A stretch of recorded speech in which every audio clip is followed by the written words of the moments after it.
change in the fundraising sector has never been greater. But innovations in technology are evolving faster than our ability to understand them. Are these advances good or bad? Do they have unintended consequences? And what is the application to the global fundraising sector? That's what we're here to find out. Welcome to the Fundraising AI podcast, your up-to-date resource for responsible AI for the global fundraising community, hosted by Nathan Chappell and Scott Rosenkrantz.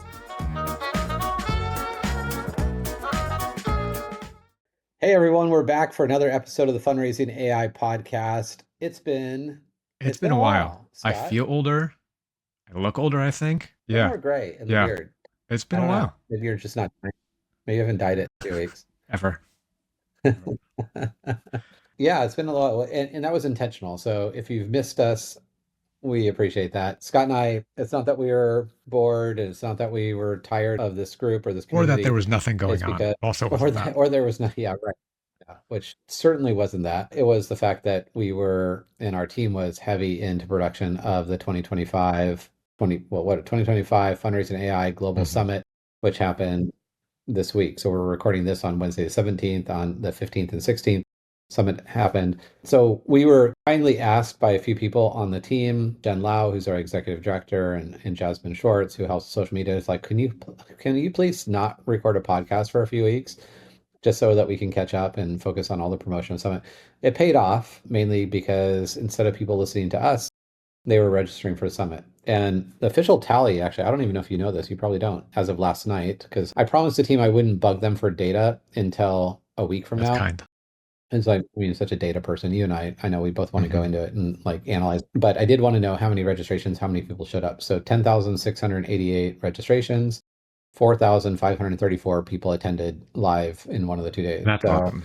I mean, a 50% show up rate but 10,688. I mean, in a world where there's like 10 gazillion distractions and it's hard, LinkedIn, we noticed over the last 2 months have stopped prioritizing posts that reference a company page. So Fundraising AI, even though we're not a company, it's a grassroots effort, non-profit.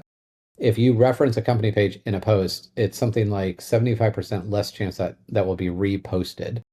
And so we were just like lagging, really, really lagging in registration for a while because of that. And then we had this flurry of like emails and stuff. Like we basically felt like we took over LinkedIn. I don't know if your feed looked like mine, but it was just green and black and like all the way down. And like everyone was posting about it last week. Yeah, there was a lot of excitement around it. So I don't know what your observations were. Obviously, you've been with me. You were with me, people that don't know the story.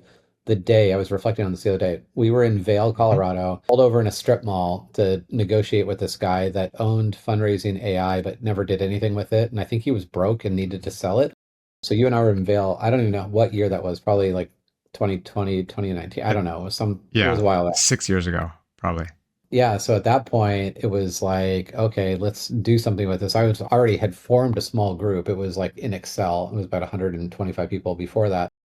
But then getting that domain name, you've seen a lot. Like, I mean, Mallory and I reflected last night just on kind of the community and all the resources. Like over 30,000 people now have participated, the framework, the resources, the stuff you built, the prompt library.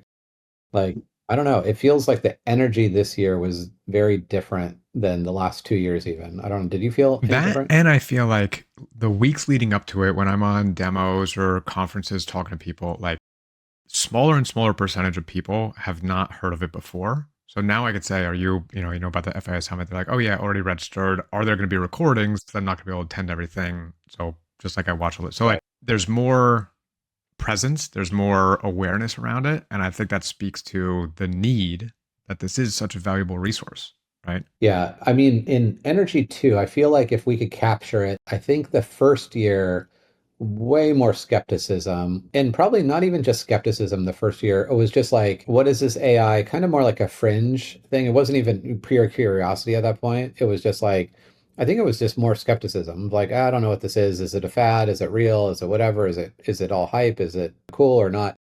Last year, a little bit more like, oh crap, like things are changing and I don't know what's going on. And just felt like all of it was like a heavy dose of uncertainty mixed with like lots of concern and fear and things like that. this year just seemed to me just like a lot of leaning in, curiosity, and like I get it now why people have been telling me about this and how this is going to change everything. A lot more acceptance. So maybe we've gone from like, and I would say conditional acceptance. Like I think there's still a lot of like prove it to me. We don't know what we don't know. We're using it in ways that aren't really strategic, but it's not that same skepticism. It's a bit more like acceptance, but conditional Yeah, acceptance. and think about like 3 years ago when we had it, ChatGPT wasn't even a year old, right? It was Right. still Oh, not even. Yeah. GPT 3.5, maybe. So, like, really good at writing those poems of dogs on a moon. How is that going to impact Yeah. me as a fundraiser or me as a CDO or anything like that? So, like, I get the skepticism. There are also no conferences on, like, I would venture to say that FAI was probably the first fundraising or nonprofit conference dedicated to AI, right? Now there's Oh, been a for lot sure. more, right? And Yeah. I think, again, that speaks to the need, the questions, concerns, security, like all this stuff, but also how AI has evolved. And now people are seeing, okay, I can kind of see how this might play a role, or I know it's going to play a role, but I just don't know how or what to do about it. Right. Yeah.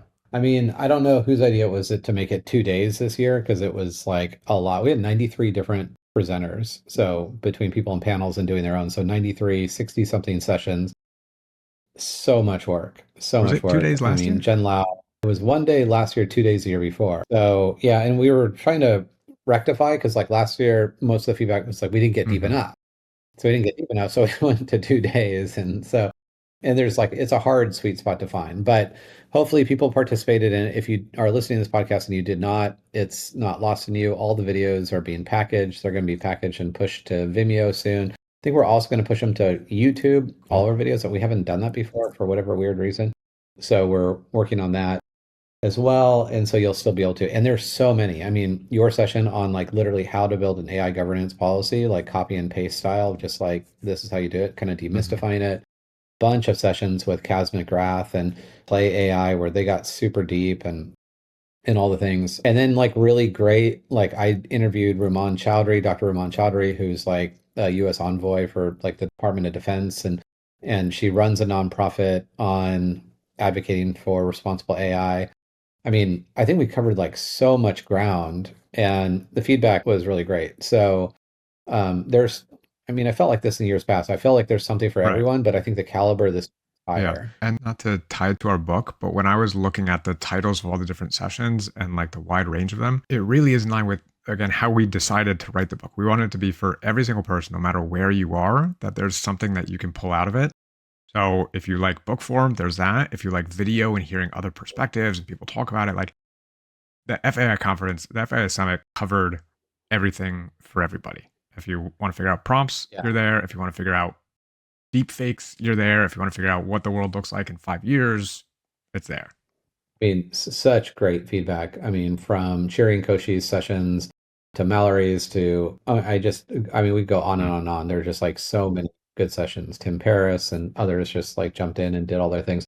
And it's not surprising about the book. I mean, the book is a manifestation of our experiences with fundraising Right. AI and therefore all one and the same. And I think it's just, if I could capture all of that, the essence of it is that someone asked me, in fact, Dr. Ramon Chowdhury, because she didn't know who we were, even though we talked in DC or in Geneva a couple of years ago, real briefly about it, but she did recall meeting. But this idea of like someone from the outside that's not in the nonprofit sector is that originally they think, oh, we're just advocating for AI in the nonprofit sector. And it's like, oh, how cute, how novel. And I have to really reinforce the notion that it's not advocating for AI, it's advocating for the Mm. responsible, beneficial use of AI, which includes when and how to say Mm-hmm. no and giving permission, people tools and permission to say no, tools to evaluate AI. And then, and I think as we move into 2026, because 2025 for me, the theme was curiosity. I think 2026 is going to be more strategy. And I think we move from just pure curiosity and truly, you can't unlock all the curiosity if you're not grounded by truth. And so I think there'll be more awareness of being really grounded by what is the strategic use of AI, not from a novel perspective, but like actually wanting to achieve something. So I don't know. That's my crystal ball for 26. I don't know what you've Yeah. got. I think that it's like, I mean, we even saw it a lot. Like agents were a big part of the session headers. I think agents now is probably what ChatGPT was like 3 years ago, right? There's a lot of like who knows what the hell this is really going to mean? Like, they're here, there's something, but everyone is just kind of trying to figure it out, right? Some incredible use cases, but it's definitely not widespread. Like, I think that's going to play a very big role. And I think just a matter of, in terms of the getting into the technical, that's going to cover a lot of that track that we're going to have next.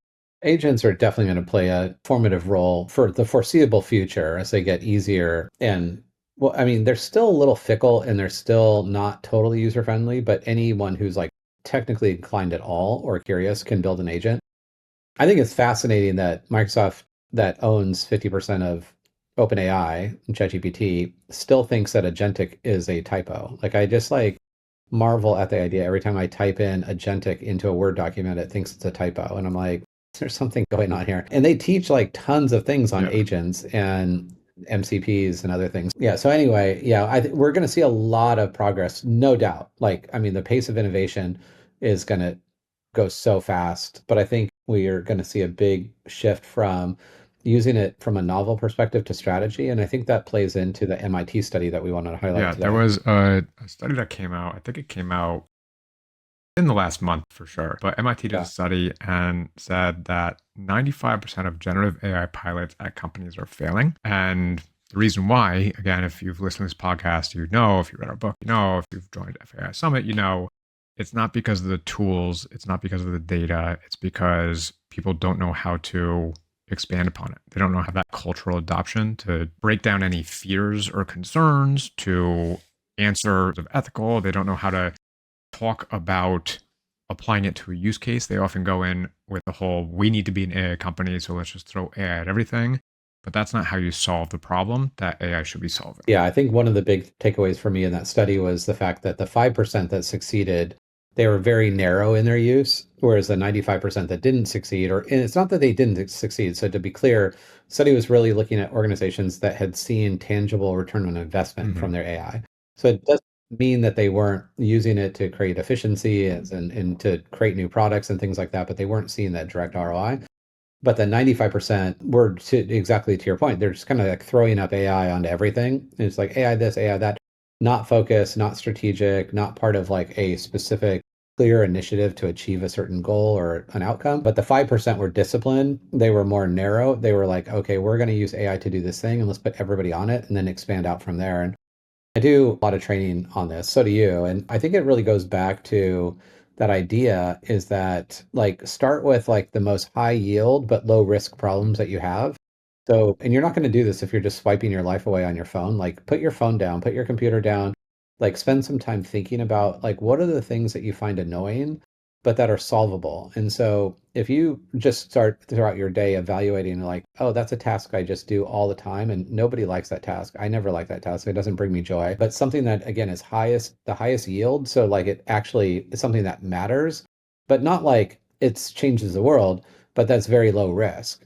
And if you start with high yield, low risk, and then you expand upward from there, I think you're going to be really good. So I think that 5% in that study, they were like really narrow. They're like, this is what we're going to do, and we're going to put all the resources, we're going to train people, deal with the cultural aspect of it, and then mobilize all the people in that specific direction. One way that I've found I'm using it more is as I'm doing more presentations, conferences, trainings, right? And a lot of my presentations are new every time as opposed to kind of resharing. I'll go in with a description and say, build out an outline for this, right? Then I'll give it to agent and have agent build out the deck. I hate looking at a white PowerPoint. I hate looking at a white document and trying to fill it out from there. And many times the deck that it builds is nowhere close to what I want to present.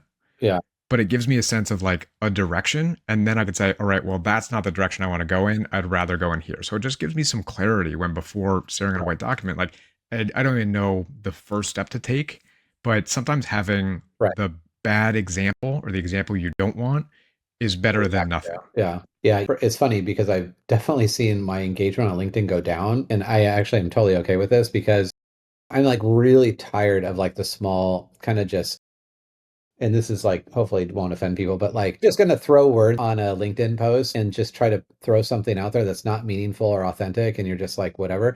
I'm just like really tired of it. And so I find more joy in actually really thinking through more philosophical or like long-term bigger things. And so I've decided like really proactively to produce more articles, which require a lot more thinking and a lot more iteration with the GPT. And to your point, like a lot of times it's Yeah. garbage. A lot of times it's like, no. And I realize it's not the GPT's fault. It's just I haven't explained what's in my head Hmm. well enough. And so working through lots of iterations to get to that point. The final test of it is like, okay, now I've got the article. I've edited it multiple times. I've gone back and forth. I've argued, maybe cried, shouted, give high fives. Like I'm very emotional with when my GPTs are not behaving. Like you've called me before and I'm like, I'm fighting with chat right now, like not getting it. But the final test is when I want to take the essence of an article and then manifest it into a political cartoon. So like I love now creating these like little black and white political cartoons. And it's so funny because GPT tries to cheat and just take like the path of least resistance. I kid you not, it takes me at least 10 iterations to like, but it's because I'm not a Uh-huh. cartoonist. I'm not very creative. Like, I don't know what I want, but only by seeing nine of the things that I know I don't want is like, no, wait a minute. The child should be telling the guy to not push the button or something. And so I don't know. It's such a good exercise. I think a lot of people miss that opportunity, like truly to like iterate in like really deep and productive ways. Like they just like, oh, it came out and it either hallucinated or it was garbage, it wasn't very good, or it was good enough and I just used it. Hmm. But really put on the critical thinking cap and really make sure that you're getting like the essence of what you believe into whatever work you're doing. Yeah, So, and I think on in connection with that, right? Their failure to iterate, so they just take the first output as it is and assess GPT as a whole and generative AI as a whole on that first output. But also, I mean, you probably see this all the time. Like we've come so far in terms of when we ask people how if they're using that, there's higher and higher percentage of people that are using Gen AI, right?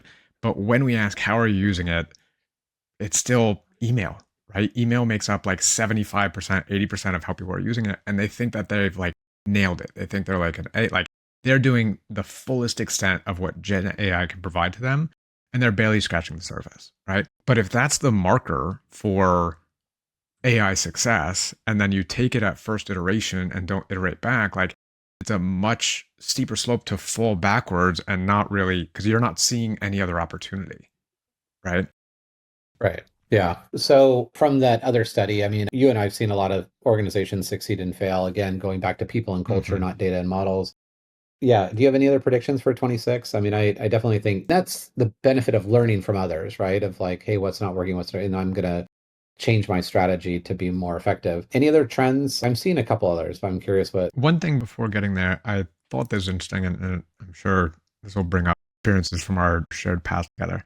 But when going to MIT study and talking to the executives that were experiencing like no ROI, it said Yeah. executives often blame regulation or model performance, whereas MIT's research points to flawed enterprise integration, right? So they're Yeah. still like, Yeah. well, it's not us, it's the tool. The tool sucks, and that's why Yeah. we're not succeeding at it, right? That bring Right. up trauma. Yeah, a little bit of trauma. Yeah, it's so easy to blame the tool, Yeah. right? Because it's personalizes it. And so, and people and culture is much harder to address, than data and models in terms of evaluating like what's working. It's a lot squishier. Hmm. And so I think that's Hmm. hard. I've seen a lot more. I don't know if you have recently. I mean, literally, it happened today. I have not been on a webinar or a panel in months where talk about the environment doesn't come up, like the environmental implications of AI. I see that continuing to be a big trend in 2026 until because there's just so much rhetoric and so much of it's true and so much of it's not true and it's really, really complicated. Kaz McGrath moderated a really good panel with a bunch of other experts yesterday on this topic. I think that's going to come up a lot, over the next Yeah. year. Whenever that question comes up, as of late, I've replied with Ethan Malick's report, where I think he says one prompt, not building the model, but using one prompt is equivalent to 5 to 8 seconds of streaming Netflix. And so Right. this is like Yeah. a repeatable number that is across Right. all LLMs. I was on the phone with a group of environmental fundraisers. And even the funnier thing is that environmental fundraisers are used to dealing with the environment because they still have to fly to Right. conferences and they have to use the internet. And so they're able to reconcile. It's always the hostile ones are not the environmental Hmm. fundraisers, but people that are just hot on the environment. in all intents and purposes, the largest, literally the 800-pound gorilla of energy uses is streaming. This video, like the webinar I'm doing for you right now is the thing. And the other part is that it takes out the excuse of like agency in the sense of like, look, AI is not being done to you. You're part of this if you want Hmm. to be. And at the end, the thing about the environment is there's a lot of ways to offset your carbon footprint individually. You could stop driving. You could not have a computer or not have a tablet or not Yeah. have whatever. You could not use Netflix. There's a lot of things. So that one I think will continue on through 2026. I think the Hmm. environment will. And the last I'm seeing is in our sector specifically. You and I have talked about this before. We're seeing more for-profit companies in AI talk more like nonprofits, like AI to support human Hmm. flourishing, and like can AI support human flourishing and things like that. So that's interesting. I think within nonprofits, I see a stronger conscience of this thing, whereas like, and this is an area where in the private sector, if you want to be AI first, like go for it. Like that's up to you. If you're selling cell phones or tennis shoes, it doesn't matter. In our sector, I'll be pounding the drum beat, but also I feel like I'm sensing more of this is like this idea of human first, AI Mm. forward. And instead of AI first, it's like human first, always AI forward, really thinking about the future and how you're applying AI to move and amplify the impact of your organization. And so I think that's a really healthy epiphany this Yeah. year. Like that's just observation. And usually it's the things that I'm sensing that tend to like kind of because it's just I'm always just connecting Hmm. dots and disparate conversations. So I feel like that is an area that will end 2026 with this idea of more human first, AI forward. Yeah. I think a trend that I'm seeing that touches upon that in terms of like human first, also humans in the loop, right?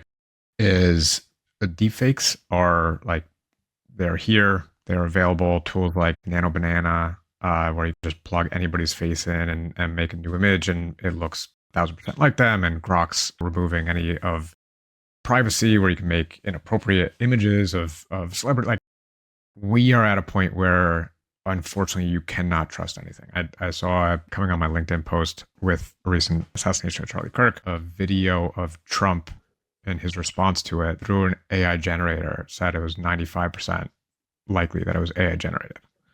And so like that, you don't know what to trust anymore. And going back to we were at AWS 2 years ago, and I Yeah. think it was a presentation by Okta, who's in cybersecurity, said that nonprofits are the second most cyber attacked sector because Yeah. they have a lot of times very high value data, but not a lot of Yeah. resources to No, protect that data. yeah. No, I think that was like a really stark, Hmm. direct thing. I'm like, wow, it totally makes sense because you've got credit card information and personal information, all the things, but by all intents and purposes, nonprofits don't invest in security in the same way. Interestingly enough, one of the things that Chiri and Koshi and I, so we produced our second longitudinal study on donor perception of AI. Last year, 2024, donors were saying, yeah, use of AI for nonprofits is good, but use it in ways that help instill trust, so privacy and security. This year it became very loud and clear the fear of bots portraying Mm. themselves as humans as being the number one concern. But if you bucket all the reasons why donors are they're supportive but apprehensive, it's kind of like this like cautious optimism is relates to basically Hmm. trust. It's like you in ways that will help me trust you more, whether improving efficiency or increasing your privacy and your security and not just in like personalization and other things. So kind of riffing off what you were talking about AWS thing too. So I just got back from Harvard Law. I was invited to this 40-person kind of think tank on the future of AGI. So for those that don't know, AGI is a point in time where it stands for artificial general intelligence. It's the first of two really big next waves of AI. AGI, artificial general intelligence, will come definitely before what's considered ASI, which is artificial superintelligence. But artificial general intelligence, this next wave, is close enough that Harvard Law post had this thing of 40 people, and I'm not allowed to talk about who was in the room because we all had to ascribe to the Chatham House rules on this, is that essentially it's close enough that they wanted to gather a bunch of people to talk about the societal implications, the economic implications, legal implications, and all over what happens when AGI is achieved. First, it's if AGI can be achieved, and there was unanimous consent that AGI will be achieved. That's different than 2 years ago. 2 years ago, there was an argument that we're going to run out of data and we wouldn't hit AGI. AGI basically is a time where right now, like ChatGPT can be as smart as the smartest person in the planet in math, but can only be 30% as good in humanities or 30% in whatever. AGI represents where AI can be smarter than any one single domain in every domain. And so it would basically pass all the PhD tests, but not the same as ASI, where it's smarter than all people combined. So it's a big, big difference. So this is smarter than any one person in every domain. And so the consensus is that AGI is definitely possible and that it will happen somewhere between 2028. I'm a 2027 believer, but 2028 and 2030 is kind of that sweet spot. At the end of it, it was just a really interesting takeaway. One of the things that was shared, and it was just kind of the one thing we were allowed to share. There's a nonprofit called Civ AI, CIV AI, and they demoed their software. And you can go. I've already showed it with you. You can go to it, and you can create a deep fake of an individual. Like you can put in a public figure, and have it clone their voice. You can have it write. You can write phishing emails to them. You can create social posts that are completely fake that will spread misinformation. And their role as a nonprofit is educating congressmen and senators and House representatives on what technology can do. The craziest thing for me is that technology they're showcasing is stuff that we've Mhm. known you could do for 2 Right. years, 2 or 3 years. It's available None of to it was everyone right now. It's not Yeah. future. It was literally the same technology that high school students are using to help them with their Yeah. English test or whatever. So, or the English report. And so it was a very fascinating presentation. I would say overall, like the whole, debate was, if AI magically achieved AGI tomorrow, how quickly would the world change? And the belief from most of the economists is that the world's very resistant to change in general. Like the US grows at 2%. All economic models are based on 2% growth because we've never grown faster than 2%. And so it will just continue. I think my challenge to that is that we saw in COVID, people changed in society, changed really like overnight under the right conditions. So I think from a linear perspective, they're right. Like a linear perspective where there's no massive unseen variables, but all of a sudden, if AI starts creating money on its own, which it will, and that could be reserved for a whole nother podcast that people probably don't want to listen to, or definitely not before bed. But AI starts creating its own money, things change pretty quick. And so, we saw that with COVID, we saw with presidential election, like things that we didn't think were possible within the government construct, because I just never thought the government could move that quickly, all of a sudden moved very quickly. And this is not a political, this is just the reality of like, sometimes we assume things will always be the same because they've been that way for a long time.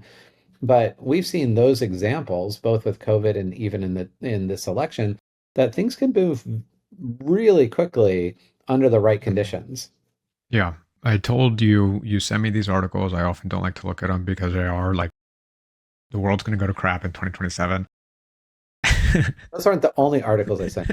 Right. Probably proportionately. Right. And then you Right. always ask me if I read them or watched them, and I always tell you no, right? But you still send them to me. No. Yeah. I wonder who's going to change first. But it is Probably not. something's going to shift, right? It'd be foolish for me to think that nothing's going to shift and we're just going to continue like gradually there's going to be GPT 6 and then 7 and it's always going to get like incrementally better than it did before, but like AGI is never going to exist, never going to be here, always science fiction.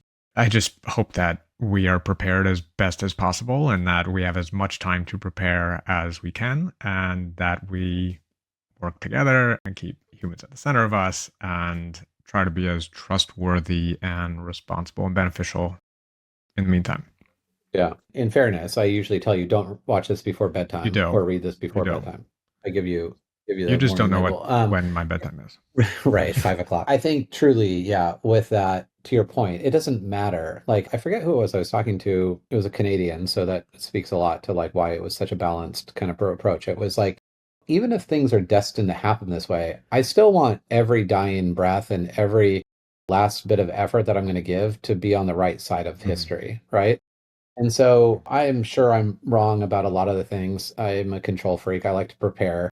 I like to prepare for change. And so that's my way of kind of being ahead. And I think that's probably part of the issue of being, quote unquote, I hate the word futurist, but a person that projects the future a lot is balancing that. And I reconcile with that a lot. Like I've this year mainly like really tried to ground myself with like lots of different ways, like spending more time outside and raising chickens and driving a tractor and stuff that brings me back to earth. What I had been doing, which was just like almost exacerbating and amplifying like a lot of that tension because it was just like I was just never turning it off. So I think we're going to need, as we get closer and closer, there's zero doubt that the pace of innovation will continue to scale. Like it's scaling so fast. Like it's either a mega exponential or a double exponential. It's just, and an exponential is enough just because any person that has really almost no coding experience can now write thousands of lines of really good code. Like, and that just accelerates everything. The progress of everything is just going to accelerate. And as we move into the age of robotics really quickly, you do end up watching the ones I send you about Tesla, by the way, or Apple. Probably those are the two hooks that I can send you that you'll be watching. A little bit more optimistic. Right. Yeah. Well, maybe with Apple and maybe not Tesla as much. But as we move into that, I think we have to find ways to like really ground ourselves. And so, anyway, I think this is a good end of 2025 podcast, even though we're not at the end of 2025. I think it felt like that because we just wrapped up the summit, which is a year's worth of work to like pack it up, like literally the entire theme for this year, which is Amplify Impact. That theme was created, I think, in September of last year. So now we've kind of put a pin in that chapter and we're going to start thinking about what's next. Yeah. A good wrap up to at least the first 3 quarters of 2025. Yeah. And then so much on the technical side. I can't even keep up with it. I mean, GPT-5, agents, operator model, like I'm like testing stuff out all the time, getting frustrated, breaking stuff all the time. But I think, we'll continue to bring people up to speed on those advances as well. I think the one that you're most excited about, which I ended up ordering mine after, I always text Scott and be like, is this worth the money? Was even though I have a new pair of ear pods, what are the Ear Pro, the new ones, where it can translate languages in real time. I'm like, I watched that video. You're like, watch this video. See, when you send me a video, I actually watch it. This is how friendship works. Because it's exciting stuff that's happening now, right? Not like world's going to go to crap and everything you know and love is going to die in 3 years. 24 months. But you got 2 years. But I watched that video and I'm like, oh my gosh, that's Babelfish. So, from Hitchhiker's Guide to Galaxy. It's literally like a movie this cult classic movie that I've been watching for a long time. It's like Toby's, my son's like favorite movie. It's like we've created Babelfish, and it's just like earpods that you can just talk to each other in other languages and translate. It's freaking rad. So I ordered mine. Actually, I'll never guess what I had inscribed on the front because you get free inscription, which I've never done before. I'm not going to guess. What do you get? I'm going to guess. It's our podcast logo. So it's a robot, it's a heart, and it's a $sign. Robots, love, and money. And that's all we talk about on the show, robots, love, and money. So I put that on my free inscription of my earbud. I love that. Yeah. That's so cool. All right. Glad I met your approval. Awesome. Well, it's good to be back. Now that the FAI team is back and they can, sleep for a couple days. Good to be back with you. We'll be back with everyone soon on all the cool tech stuff, and we're going to ramp it up and keep things going. Yeah, awesome. Thanks for all you've done for the summit. I'm sure you have that over and can't wait to look forward to 2026's. Yeah, it's going to be great. Cool. All right. Thanks. See ya.